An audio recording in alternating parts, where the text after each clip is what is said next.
धीरेन्द्र शास्त्री यानी बागेश्वर धाम नाम तो सुना ही होगा। जिन बागेश्वर सरकार को पूछते हैं लोग, उन्हें महिला ने दी गाली। मेरे पति के बारे में कुछ नहीं बोला, मेरे बारे में झूठ में बोल दिया, दादा बाबा कौन है ये बागेश्वर धाम सरकार को गाली देने वाली महिला? बताएंगे पूरी सच्चाई।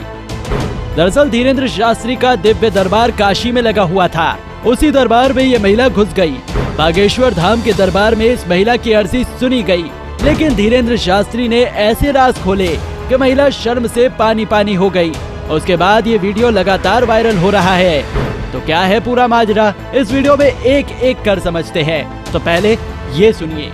हमारी बहन हो, हम किसी की अवहेलना नहीं कर रहे, परंतु आप अपना मुंह कंट्रोल रखिए। दरअसल यहाँ महिला को सारी समस्या इस बात से हो गई थी कि बागेश्वर सरकार ने उसकी हाँ में हाँ क्यों नहीं मिलाई और केवल उसके पति को ही गलत क्यों नहीं बताया।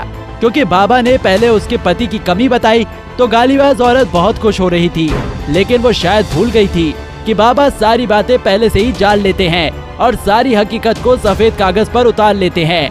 लेकिन जब बाबा ने महिला की पोल खोलना शुरू किया तो ये बदतमीज महिला उस समय एकदम चुप होकर कोशिश करती रही कि बाबा सबके सामने इसके कारनामों का खुलासा न करे।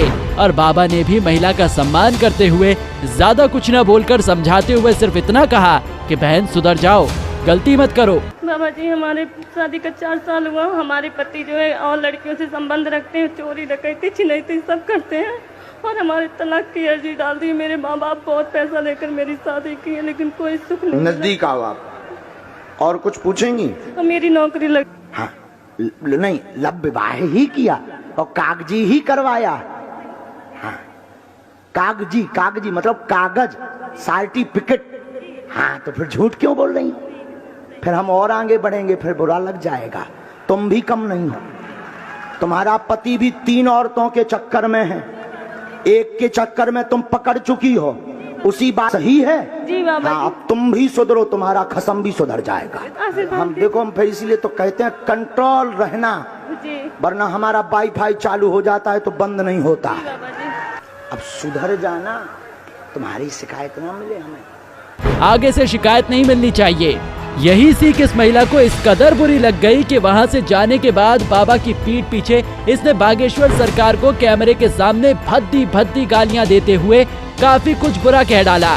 लेकिन यहाँ बात ये भी है कि अगर बाबा झूठ बोल रहे थे तो इसने वहीं पर विरोध क्यों नहीं किया? आखिर मन से बाबा के हाथ जोड़ते हुए क्यों वापस आ गई थी? लेकिन यहाँ सवाल ये भी उठता है कि कब तक इस तरह के सनातन संस्कृति पर वार किए जाते रहेंगे? अगर इस औरत को विश्वास नहीं था तो वहाँ गई क्यों? और अगर गई तो फिर बाबा की बातों का वहीं पर विरोध क्यों नहीं किया? यहाँ गालीबाज औरत को ये भी पता होना चाहिए कि सनातन ही एकमात्र ऐसा धर्म है जहाँ कोई भी कुछ भी बोल सकता है। धर्म पर सवाल उठाए जा सकते हैं और धर्म गुरुओं के बारे में कुछ भी बोल दिया जाता है और तो और उनको गालियाँ तक दे दी जाती है। वरना शांति दूतों के संप्रदाय को देखा जाए तो ना तो यहाँ औरतों को इनके धर्म स्थलों में जाने की अनुमति है और ना ही यहाँ किसी भी इनके धर्म के ठेकेदार पर सवाल उठाने की हिम्मत की जा सकती है। और अगर किसी ने ऐसा किया तो फिर उसके खिलाफ फतवा जारी कर दिया जाता है। उसका सर कलम करने पर इनाम रख दिया जाता है। ये इनाम देने का ऐलान भी वो लोग करते हैं जिनकी औकात खुद के परिवार को 2 वक्त की इज्जत की रोटी खिलाने की भी नहीं होती है।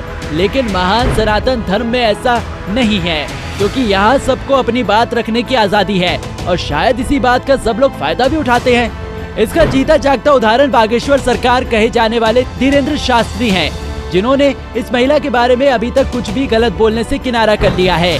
यही मानता है हमारे महान सनातन धर्म की।